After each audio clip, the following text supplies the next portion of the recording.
뉴스 읽어드립니다. 오늘의 뉴스를 10분 만에 정리해드립니다. 오늘은 2024년 5월 2일 목요일입니다.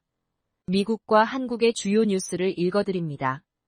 UCLA 캠퍼스에서 오늘 새벽 친팔레스타인 시위대가 강제해산됐습니다. 이른 새벽 경찰이 진입해 시위대 강제해산에 나서며 약 일주일간 이어진 시위를 끝내고 100명 이상을 구금했습니다. 오늘 새벽 4시쯤 경찰은 야영지 동쪽 앞부분을 대체로 해산시켰지만 수백 명의 시위대는 여전히 팔짱을 낀 체줄을 형성해 똑같이 긴 줄의 경찰관들과 대치했습니다. 일부 시위자들은 경찰에게 물과 물건 등을 던지며 저항했습니다. 경찰은 오늘 새벽 5시쯤 시위대를 해산시키고 야영지 텐트를 철거하고 시위 장소를 통제했습니다. 시위대와의 대치 상황도 종료됐습니다. 연방준비제도 FRB가 어제 기준금리를 현행 연간 5.25에서 5.50%로 또 동결했습니다. 연방준비제도는 금리를 동결하면서 인플레이션이 여전히 높은 수준에 있으며 최근 둔화세가 정체돼 있다고 평가했습니다. 이에 따라 연준의 연내 금리 인하 시작 시점 및 횟수 등에 대한 시장의 신중론이 더 확산할 것으로 전망됩니다. 다만 제롬 파월 연준 의장이 금리 인상 가능성에는 선을 그으면서 연준의 발표가 예상보다는 덜 매파적이었다는 평가가 나왔습니다.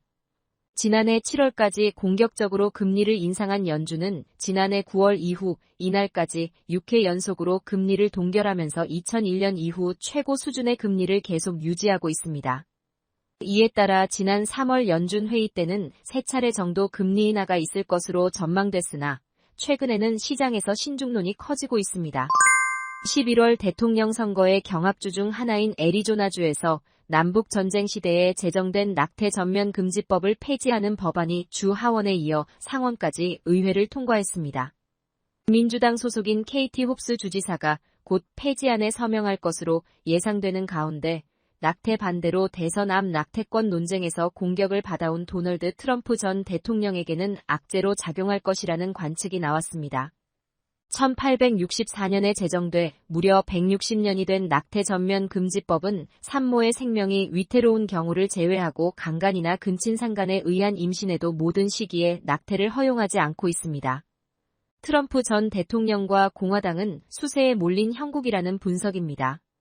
카멀라 해리스 부통령은 성명을 통해 전국적으로 여성들은 트럼프가 초래한 혼란과 잔인함 속에서 살고 있다고 트럼프 전 대통령을 직격했습니다.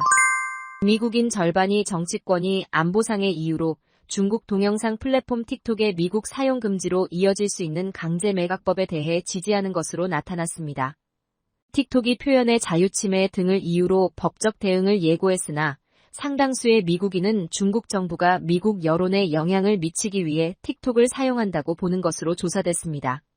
로이터가 여론조사 업체 입소스와 공동으로 미국 성인 1022명을 대상으로 실시에 공개한 여론조사에 따르면 전체 응답자의 50%가 틱톡 금지에 찬성했습니다. 반대는 32%였습니다. 연령대별로는 40대 이상이 60% 정도가 틱톡 금지를 지지한 반면 18세에서 39대 응답자는 40% 정도만 이에 찬성했습니다. 전체 응답자의 46%는 또 중국이 틱톡을 사용해 미국인의 일상을 감시하고 있다고 생각했습니다. 한국 뉴스입니다. 해병대체 상병특검법이 민주당 주도로 국회 본회의를 통과했습니다. 국민의힘은 합의된 이태원 참사 특별법 외 다른 쟁점 법안은 거부하겠다며 맞섰습니다. 민주당의 의사일정 변경 요구를 받아들여 표결에 붙인 겁니다. 여당 의원들은 항의하며 회의장을 빠져나갔고 재석 168명, 전원 찬성으로 통과됐습니다. 방청석에서 지켜보던 해병대 예비역들은 거수 경례를 하며 환영했습니다. 한편 대통령실은 정진석 비서실장이 직접 강한 유감을 표명했습니다. 제 해병의 안타까운 죽음을 정치적 목적으로 악용하려는 나쁜 정치라며 대통령의 제2요구, 즉 거부권 행사를 시사했습니다. 법안 통과 뒤 국민의힘은 본회의장 앞에서 규탄 대회를 열고 거부권건의 방침을 밝혔습니다. 전국 의과대학이 내년 의대 정원을 지금보다 1,500명 안팎으로 늘리기로 했습니다.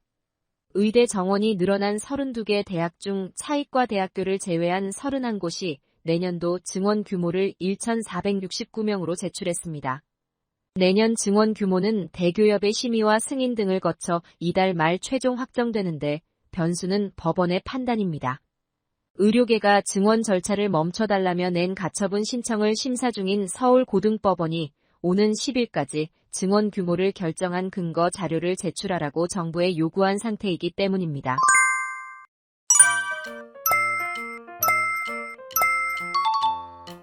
끝으로 날씨입니다. 남부 캘리포니아 낮엔 맑은 날씨 보이겠습니다. LA와 오렌지 카운티는 낮 최고 기온은 76도, 밤 최저 기온은 58도 예상됩니다. 밸리와 인랜드 엠파이어 지역 낮 최고 기온은 82도, 밤 최저 기온은 50도 전망됩니다. 해안가 지역은 낮 최고 기온 65도, 밤 최저 기온 54도 예상됩니다. 산간 지역 낮 최고 기온은 65도, 밤 최저 기온은 36도, 사막 지역은 낮 최고 기온은 84도, 밤 최저 기온은 49도 전망됩니다. 오늘의 뉴스 읽어드렸습니다. 고맙습니다.